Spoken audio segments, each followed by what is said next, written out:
Happy Mother's Day to all the mothers and everyone who's ever had a mother, which probably includes most of us.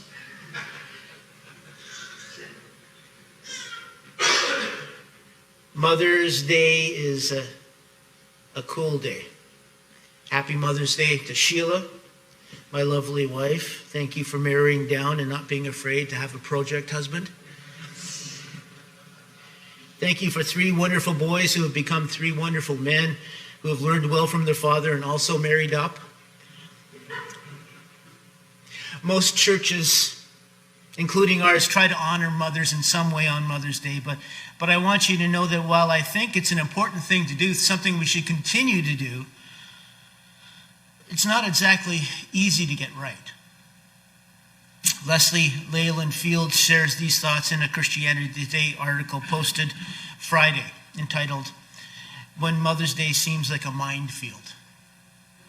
A week ago, as I anticipated this upcoming Mother's Day, I felt ready to fight for my flower.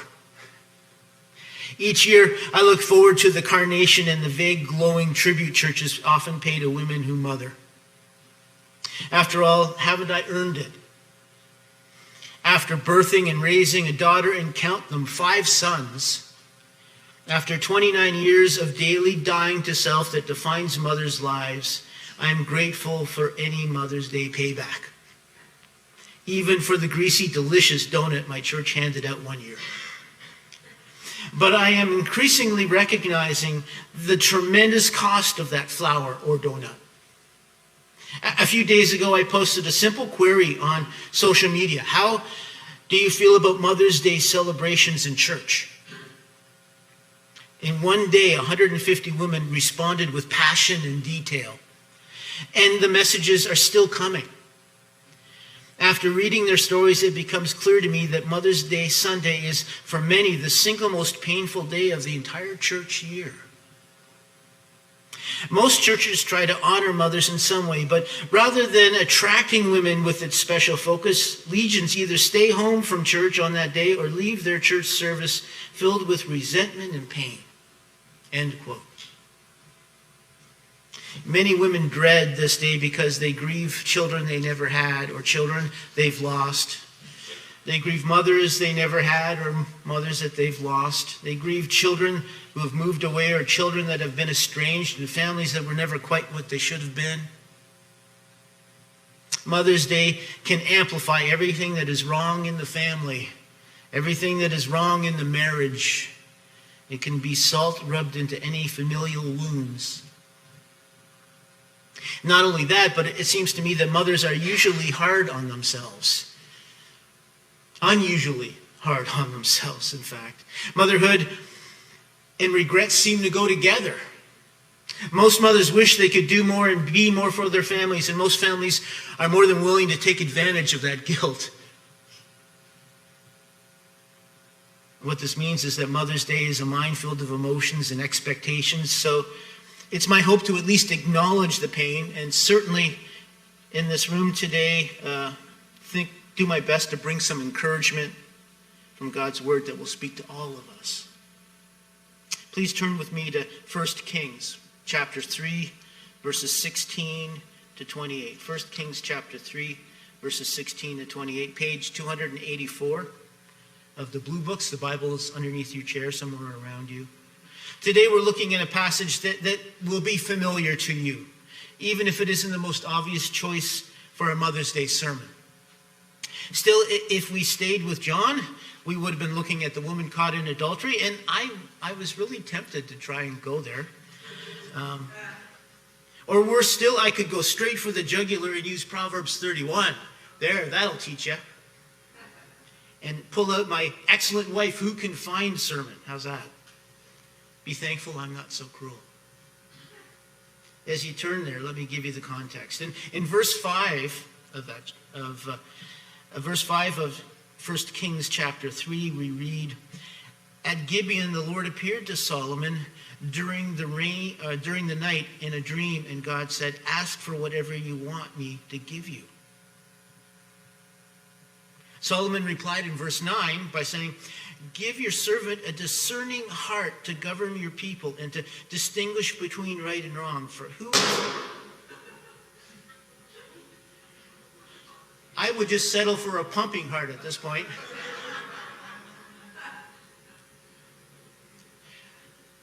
Next year, I vote for no balloons on Mother's Day. In this day and age, you never know what those blasts are. But anyway, I get distracted.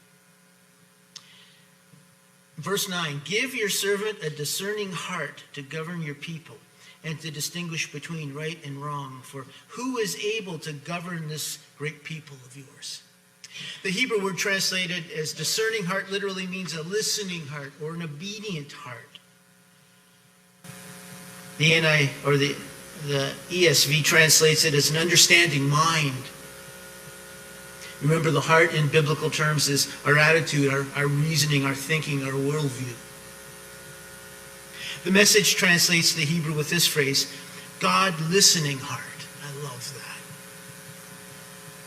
Don't we all want a God listening heart?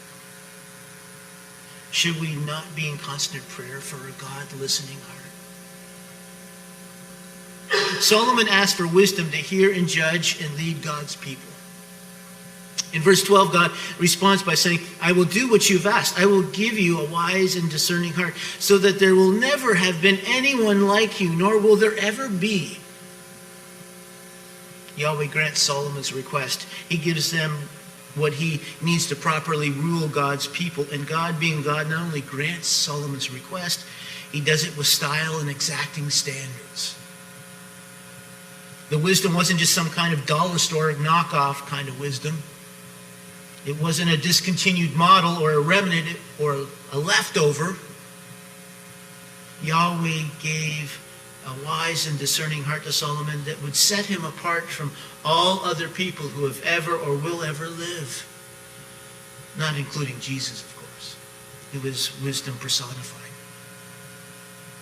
Solomon's standing as a wise ruler is unique and unprecedented because of what God has granted in his request. And in this context of Solomon's one-of-a-kind, wise and discerning heart, we're given this account that we're looking at today. So the purpose of this text is to demonstrate and to discern a discerning. The purpose of the text today, if I can get it out, is to demonstrate the wise and discerning heart that God blessed Solomon with. Beginning in verse 16, we read, Now 2 prostitutes came to the king and stood before him.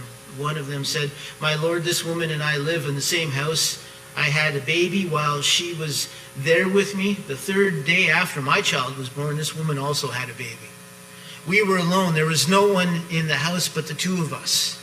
During the night, this woman's son died because she laid on him. So she got up in the middle of the night and took my son from my side while I, your servant, was asleep. She put him by her breast and put her dead son by my breast. The next morning I got up to nurse my son, and he was dead. But when I looked at him closely in the morning light, I saw that he wasn't the son I had born. The other woman said, No, the living one is my son, the dead son is yours. But the first one insisted, No, the dead one is yours, the living one is mine. And so they argued before the king. The king said, This one says, My son is alive and your son is dead, while that one says, No, your son is dead and mine is alive. The king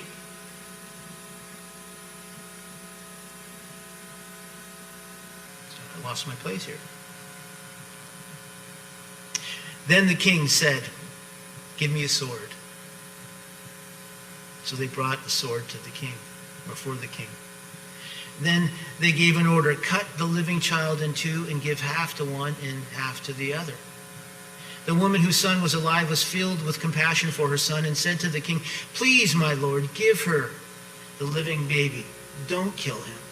But the other said, Neither I nor you shall have him. Cut him in 2. Then the king gave his ruling, Give the living baby to the first woman. Do not kill him. She is his mother. While all Israel heard the verdict the king had given, they held the king in awe because they saw that he had wisdom from God to administer justice. So, now, like I just mentioned, the primary purpose of this passage is to illustrate that God has indeed given Solomon wisdom and discernment. Put yourself in Solomon's place. We have two women, one accusing the other of stealing her child. The question is, if the woman was asleep, how did she know whose baby died? How did she know that one baby was replaced by the other? This could be a complete fabrication. The other woman doesn't help because she just denies the claims and contradicts everything the first woman says. Then we're also told that there's no independent witnesses. No one was in the house except the two women. What would you do to try to figure out what was happening? Is the testimony of one woman against another? You can't use DNA. You can't use the footprints in the hospital. You can't talk to a husband. No baby photos. There seems to be no way to discern the truth, but the point of the story is that Solomon in his wisdom finds a way. The result of Solomon's judgment is when all Israel heard the verdict the king had given, they held the king in awe because they saw that he had wisdom from God to administer justice. It's an interesting thing. Wisdom from God is about justice, isn't it? Solomon had wisdom from God. To put it another way, wisdom that is true wisdom, wisdom that works, wisdom that brings justice, wisdom that helps us see the truth and work through the complications and issues and disparities of life is wisdom that God imparts to us through his word, his people, and prayer. But while this is the principal lesson, it isn't the only lesson that we can legitimately take from our text today. Because this is a story that also provides for us a window into the dynamics of motherhood. So the question I want you to consider today is, what can we learn about motherhood from this passage? Well, first of all, there are no perfect mothers. There's no perfect mothers. See how I start us off on such a wonderful point? It's downhill from here. Someone once said, real mothers are not perfect because they usually start out young. The commonest fallacy among women is that simply having children makes one a mother, which is as absurd as believing that having a piano makes one a musician. No mother is perfect. But before you misunderstand me, I'm not dissing on mothers. This is just a true statement that needs to be embraced, because if we're all willing to embrace it, I believe it will release mothers from their own negative self-talk. It will free them from their own unrealistic, perfectionistic expectations. No mother is perfect, so mothers, stop trying to be perfect. And stop beating yourselves up. No one is more caring or conscientious than a good mother. Mothers often show us the highest example of sacrificial love. They selflessly serve their families, often with little gratitude or recognition. Motherhood is a complicated prospect these days. It's a balancing act between work and home, schedules and activities, and family life that has more in common with herding cats than it does with having a calm, relaxed family environment. Motherhood is not for the faint of heart, but having said that, I believe we often expect more of our mothers than we should. And mothers often expect more from themselves than they should. Mothers, think back to the last time you accomplished everything on your to-do list for any particular day. On your best day. I bet you can't remember the last time you actually did accomplish everything on that list. In fact, it probably has never happened. There's no perfect mothers and no end to motherly expectations, both internally and externally. The two mothers that come before Solomon were both prostitutes, we're told. Their babies were most likely conceived under less than nurturing, positive circumstances. Their lives were not the idyllic family scenario with loving husbands and extended family support and loving homes and flower gardens with white picket fences. In the Hebrew culture of Solomon's day, prostitution was not exactly a noble occupation, particularly for a mother. Prostitutes in Israel were designated strange women. What that means is that their status was considered outside the normal function of society. But they were outcasts, though not outlaws.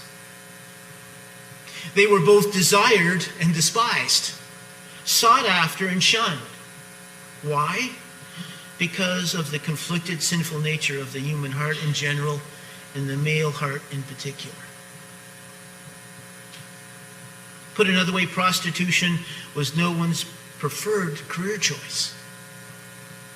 Ancient prostitutes were generally slaves. They were daughters who had been sold by their own parents to pay off debts for their family.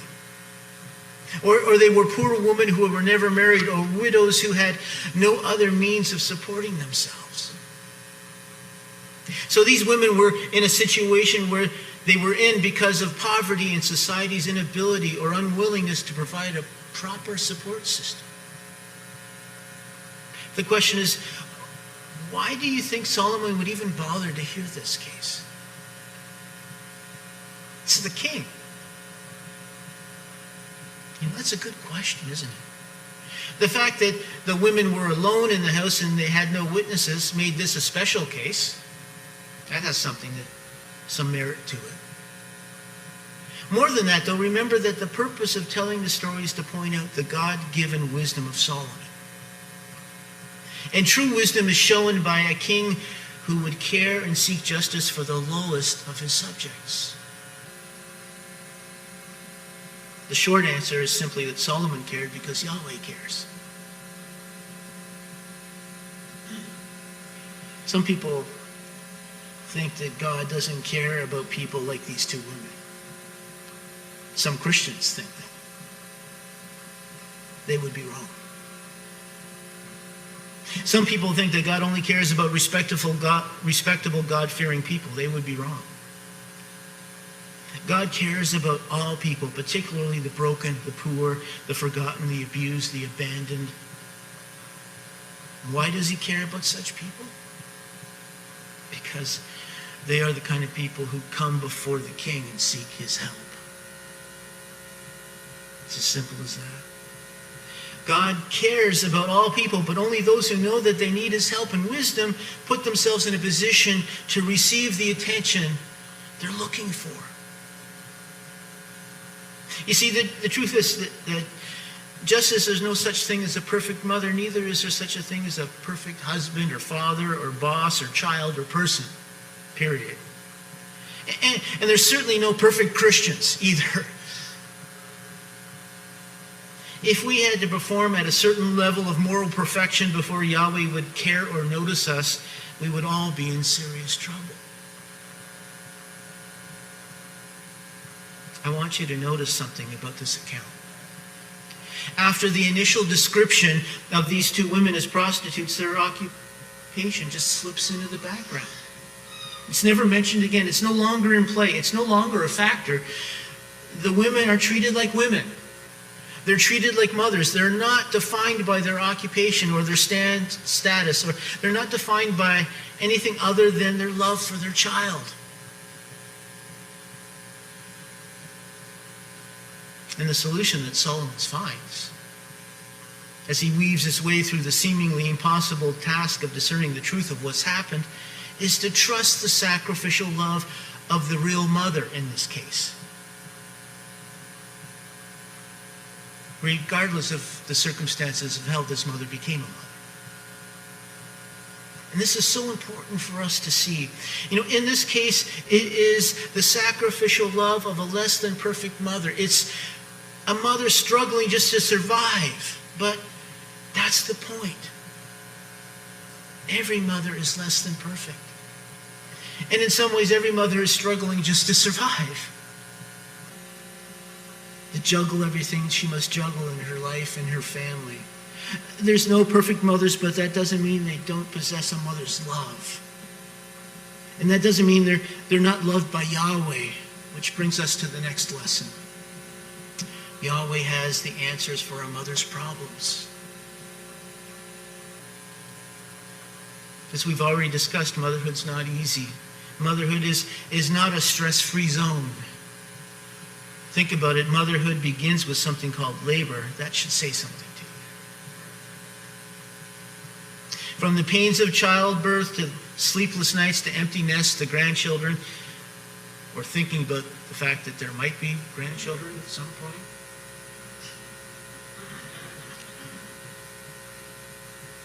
Sheila forced me to say that to you guys today. Just telling you. That does not come from me. Right. Motherhood's stressful. It is one wild ride on the out-of-control mummy train. Sometimes it can be long and a lonely ride, but it doesn't have to be, because God's willing and God is able and God is listening and God cares.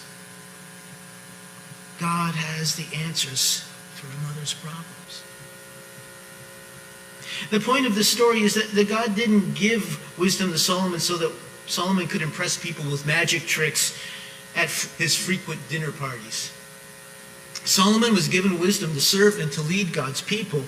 And as this story is so clearly pointing out, this God-given wisdom was used to help a rather hurt and lost mother who was on her own, with no one to believe her or plead her case. The chances of justice for this mother weren't looking good. The odds were not in her favor. But through the wisdom Yahweh gave to Solomon, we see that God's love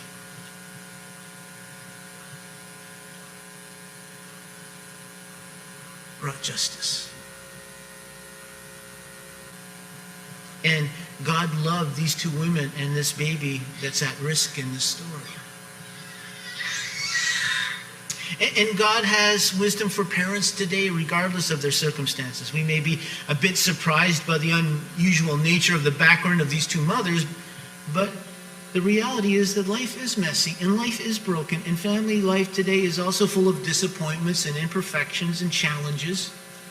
Whether we're talking about single moms, or like my mom was, or adoptive moms, or abandoned moms, or stepmoms, or any other mom-type situation that creates challenges. Moms today have special challenges, and that's okay. Children today have special situations and needs and challenges. That's okay. God loves you. God cares. God has wisdom and help for you. God can be your strength, and God's community, God's body is called to be God's comforting touch to you with grace and love. The final point, the final lesson. There's nothing like a mother's love. There's nothing like a mother's love. Solomon's wisdom was dependent upon this very fact. It wouldn't work if this wasn't true. Now, granted, Solomon's tactics are a bit extreme. Cutting the baby in half was a gutsy move. Gutsy? Okay. It required that he showed some real intestinal fortitude.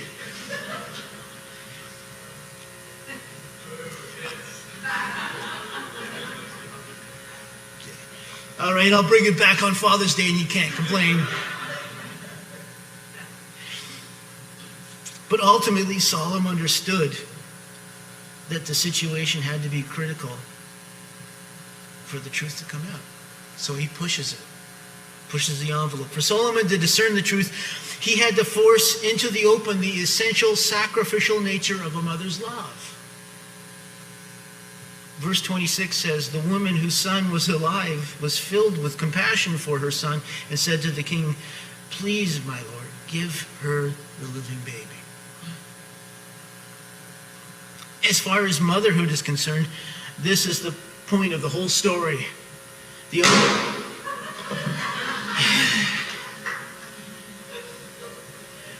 right. I probably deserve that after the last joke. But as the unqualifying nature of mother's love is the truth that Solomon's wisdom hinges on. What a terrible situation to be in. She thought she had lost her son to death. Then she discovers the baby is not hers, that it has been taken from her. The other woman has done a bait and switch, so to speak. Then she's been robbed of the life that she's been carrying for 9 months. This other woman taunts her and laughs at her and sneers. Says, so what are you going to do about it? But now in the midst of seeking justice, she faces an even more suffering and even more sacrifice in order to save her child's life. Once again, this child will be taken away from her, but this time by her own loving choice. This woman was willing to give her child to the nasty baby switcher to save his life. That's what mothers do. Mothers give up things for their kids. Mothers make sacrifices for their children. Personal sacrifice and motherhood go together like bacon and everything else. I've said that before, and I tried the hardest this week to come up with something else that was more true than bacon and everything else, and it stays. If you want to help me be more creative, think of something else that goes together better. Think about it. The preparation for motherhood is that for 9 months our mothers nourish and protect us with their own bodies. That's where the sacrifice starts. But things don't end there, do they? Mothers give up sleep for the midnight feedings. They give up personal goals to help their children achieve their goals. Ask yourself how many times you got new clothes when your mom wore the same old thing. Or how many times she gave you the last helping at supper. Although if we're talking about the last piece of chocolate, we may be looking at an entirely different scenario. In one way, self-sacrificing love seems a uniquely motherly thing to do. But it isn't. It's the kind of thing that the Father did with the Son. But instead of giving Jesus away to save his life, he allowed the sword to fall on him to save our lives. It's the kind of thing that Jesus did for us, willingly going to the cross out of his love for us. And it's the kind of love that we're all called to imitate as parents to children, as husbands and wives, as brothers and sisters in Christ. No mother is perfect, but there's nothing like a mother's love. And amid it all is God seeking us to come to him so that he can love and guide us through the maze of motherhood, of parenthood, of life. And as he has put people possessing his wisdom on our path so that we can seek counsel from them, that's the kind of thing that God does. More than that, as followers of Christ, he dwells within us, shaping us, guiding us through his word, empowering us to give and receive not just the love of a mother, but also the love of Christ. Maybe right now you're more torn up than thrilled that it's Mother's Day, because you've had some experiences along the way that have hurt you deeply. Mother's Day brings them to the surface. Know that you're not alone. You have an audience with your Creator. Jesus is our advocate. The Holy Spirit comes alongside us and gives us the help and support that we need. He listens and he cares. If you haven't come to Christ yet and placed your life in his hands, now's the time to do that. Surrender your life, your family, your future to his care. Speak to me after the service. Fill in a Keele Connect card. Email me. Do something. As we come to our time of communion, I can't help but think about Jesus' words as he stood in Jerusalem during his final week. As he contemplates his rejection by the religious leaders, as he contemplates the long, complicated family history that is Jerusalem. and his rejection by the religious leaders, he says this: Jerusalem, Jerusalem, you who kill the prophets and stone those sent to you. How often I've longed to gather your children together, as a hen gathers her chicks under her wing, and you are not willing. Such a tender image of a mother's longing that Jesus exhibits in this moment of rejection. He desires to gather God's children together as a hen gathers her chicks. He longs to offer life and protection and comfort and shelter, but they're not willing. This is an image of a mother-like love exhibited in the heart of Jesus. But what I want you to see is that even though the children refuse, Jesus uses that rebellion and rejection to express his love for them. And he still gathers them together as he's put on the cross and dies for their sins. One way or another, the sacrificial love of God, the love of a mother hen for her chicks, wins out, and those who claim the sacrificial power of the cross for their lives will be gathered in, despite themselves. Come now and gather in and allow Jesus to give you cover under his wings. Paul tells us, as often as we meet around this table, we proclaim the Lord's death until he returns. As we walk into this week, I pray that we will earnestly seek to ask Yahweh for a God-listening heart. Keep praying. Keep asking, because if you can hear God, you will know without a doubt that he also hears you and loves you. Every mother, every husband, every son or daughter, everyone needs a God-listening heart. Happy Mother's Day, everyone.